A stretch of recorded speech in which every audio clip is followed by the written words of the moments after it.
part 40 of A Link Between Worlds, and in this part we're going to be conquering what I have to say is my personal least favorite dungeon in this game. You rank this lower than Eastern Palace, which nothing wrong with Eastern Palace per se, but just like there's nothing to Eastern Palace, so... Red, you really hate this one. You weren't very high on it yourself. I ranked it nice, so I wasn't very high on it either, but a little bit higher than you were on it. I'm just disappointed. Like, the last 2 dungeons we've done have been, like, one of your absolute least favorite and then my absolute least favorite. I think my least favorite actually was Eastern Palace, but I hate Skull Woods more than I do the Eastern Palace. But I mean, like, for us, I think it was just such a letdown from the Links to the Past. Oh my gosh, that was our favorite dungeon in the game, actually. And that's one of my favorite dungeons of all time in any Zelda game. And I just, like, you know, I don't know if it's, like, the fire that kind of threw us off. Like, I guess Turtle Rock and Link to the Past, like we said in the last part, really didn't have anything to it but rock. But I don't know if it's that we just weren't expecting this, but I don't know. I was not a fan of this place. Between that, and you've already seen us use the teleporters once, that we will use those a ton throughout this game. And in my opinion, I don't like them in any Zelda game. Either. I feel like they break up the flow of the dungeon. You're not exploring it at your pace. It doesn't feel like you're exploring, period, because when you're exploring, you should not warp from one point to the other. You know, this isn't the movie Jumper. You know, you can't just bounce around. So, like, I do understand what you're saying. Like, it does break up exploring, and it doesn't really feel like you are exploring, kind of, to me. Plus, it makes it very easy to kind of get confused on, like, you never know where it's going to spit you out. So, I do hate that. Like, okay, if you go in this one, it sends you here. Yeah. If you go in this one, it sends you there. So, I mean, on a dungeon this small, I guess it's not that big of a deal because this is a tiny dungeon. Yeah, that's the other thing I didn't like. It's just really too tiny, and I thought it being shaped like a turtle. I know some people might like that. Yeah, I thought it was kind of cheesy. You know, wasn't a very creative idea, but I could also see how other people see it as being creative, and just like it's basically just 2 rooms stacked on top of each other. I know, and that makes it feel like you're in.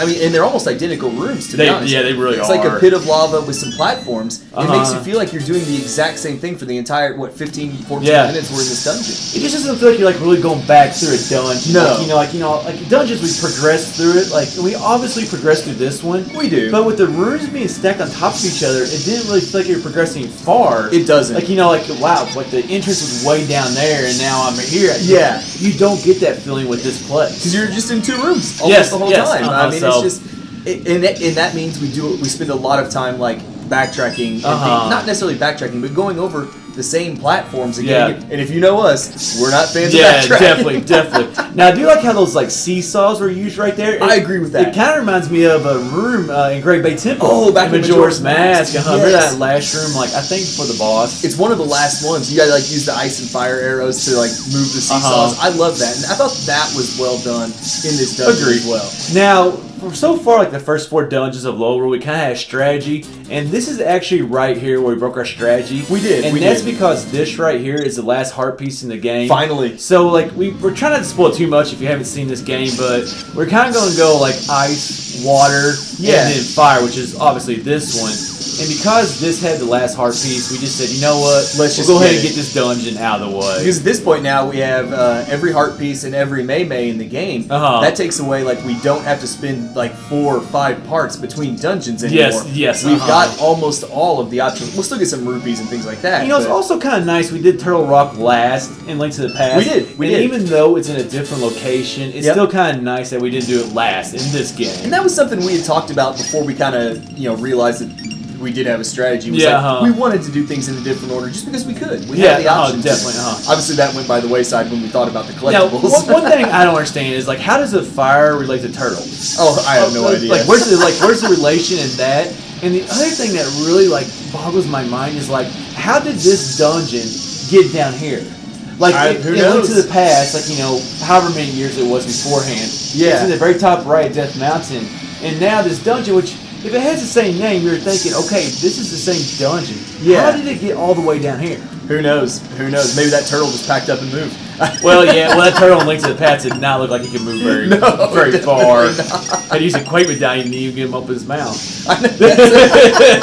That's a good point. But I mean, if you think about it, I mean, like, if it wasn't for the turtle swimming around outside, I mean, there'd be no reason for this to be Turtle Rock. And I know that, they shaped it that way, but still, it's just, like you said, it's kind of cheesy. Well, the lava in this area really doesn't make sense either. Like, right before we enter, we had that, like, little lava pit with the water around it, but, like, why there's lava here, I mean, I guess there's a lot of lava in Hawaii, which is a lot of water, so I guess it kind of does make sense now that I think about it. I will say, though, that lava is pretty beautiful on the gorgeous. 3DS. And we saw in one of the previous rooms, and I meant to say something, we were on a different track, but there's like the lava waterfall. Oh, yes. And we've talked about that with like sand earlier. We've talked about it with water, of course. But like seeing the lava waterfall, it's like gorgeous. It's like slow motion almost too. It just looks really good. Now here's one thing that's kind of surprising with you, Red, is that you also usually like fire dungeons. I do. So I was actually kind of shocked. Like I know a little bit of it is like, okay, for you, Turtle Rock was so awesome. Link to the Past. How's it so bad in this game? But like,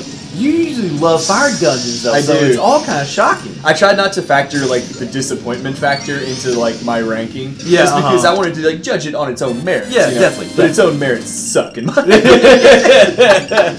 That's just my take on it. Well, I mean, like you can see, we've been in this main room right here, and now, yes, there's only 2 main rooms, but like, I mean, we spent the whole time in this area, and now we get Wizrobes. Yeah, which makes it's not the first mini boss that really didn't make sense in this game. No, but they really don't go along with any of the other enemies in this dungeon. Though. Like we had the like the fire.